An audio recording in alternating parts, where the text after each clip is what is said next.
welcome to Do-It-Yourself Breastfeeding. I'm Robin Kaplan. I'm an international board-certified lactation consultant, owner of the San Diego Breastfeeding Center, as well as the host of the Boob Group podcast. And today we are talking about nipple shields. So how to use a nipple shield effectively, as well as considering ways to wean off of it. So this little nipple shield right here can be used for many different reasons. From the baby's perspective, it can be used for latching challenges. So for a baby who's having a difficult time latching, possibly due to a very long labor or to a tongue tie or lip tie that needs to be revised, this is a way that you can get the baby onto the breast.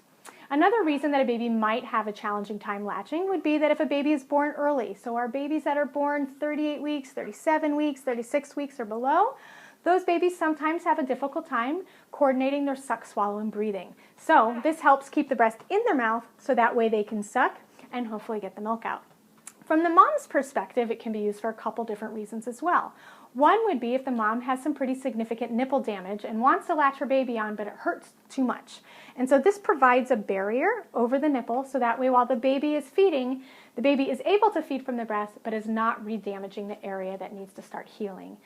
Secondly, if a mom has an inverted nipple, sometimes this can be helpful as well. Now granted, babies don't necessarily need a nipple to latch on, they just need a nice wide latch onto a breast, but some babies really need that stimulation at the top of the roof of their mouth, and so the nipple shield can help with that as well. Now the two key things that you need to know about nipple shields is one, how to put it on effectively, and one that it's recommended that you have an exit strategy. So the reasons are is that sometimes using a nipple shield, the baby might not be able to effectively take out the milk the way that he or she needs to, which could decrease a mom's milk supply. Also, these things can get lost very easily. Cats love to play with them, as well as they can be a little bit of a challenge to use while nursing in public. So the idea is to use them temporarily and wean off of them as soon as possible. But let's talk about how to put them on. So when latching on a baby with a nipple shield, the first thing you want to do is invert the nipple shield to get more of the nipple into the shield. So Shannon's going to do that for us. Center your nipple on there. And as you'll see, there's actually a space in between her nipple and the tip of the nipple shield. And we really need to have that because when the nipple starts to swell while the baby's feeding, we don't want to pull the nipple through the shield because that can actually be very painful. So when the baby latches on, come on baby, you can do it. Bless you. The baby needs to open nice and widely. Yeah. And get on there as deeply as she would if we weren't using this shield. So we don't want to see any of that cone coming in and out of the baby's mouth, but instead we need those lips directly up against mom.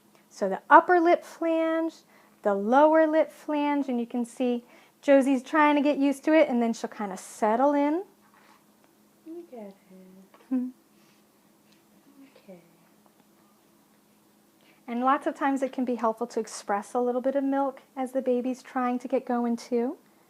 Just because initially when they're sucking on the silicone, they're not getting that immediate gratification. And as you can see now, baby's upper lips are flanged, the lower jaw is down, no tunnel coming in and out, but she's right up against the breast. And now you should start hearing swallowing and gulping because she's able to transfer the milk through the nipple shield. So that's how you use a nipple shield effectively. If you would like to watch any more of our videos, you can check out our YouTube channel, which is DIY Breastfeeding, as well as our two websites, which are newmommymedia.com and SanDiegoBreastfeedingCenter.com. Thanks so much.